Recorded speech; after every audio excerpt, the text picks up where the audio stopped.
Je le dis ce soir, évidemment sans détour, c'est une grosse déception pour la majorité présidentielle, c'est une grosse déception dans la région des Pays de la Loire, c'est une grosse déception dans l'ensemble des régions de France.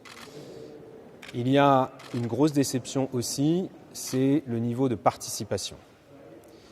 Je suis atterré par le taux de participation, d'autant plus que notre région des Pays de la Loire détient le record de la plus faible participation de France, une participation qui est à peine de 30% des voix.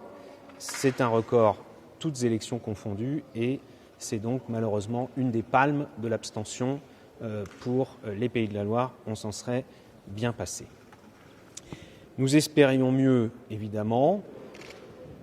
Cela tient sans aucun doute au fait que la majorité présidentielle est encore un mouvement jeune, est encore un mouvement qui a du mal à incarner nationalement une ligne claire, un projet politique, une identité politique claire. Et par ailleurs, la majorité présidentielle dispose de très peu de relais parmi les élus locaux, contrairement aux partis traditionnels, notamment le parti Les Républicains. Tout cela conduit aux résultats que nous avons, ici comme dans les autres régions.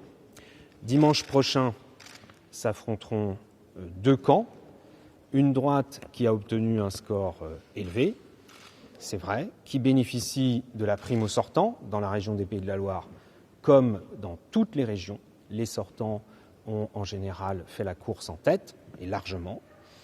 Et s'affrontera en face une gauche qui est divisée sur les idées, mais qui est manifestement unie dans la conquête électorale.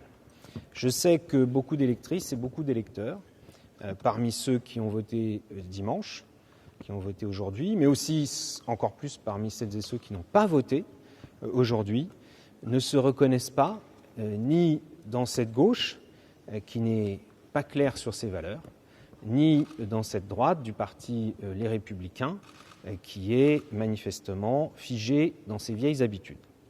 Pour ces électeurs et ces électrices, la liste que je conduis de la majorité présidentielle sera présente au deuxième tour dimanche prochain.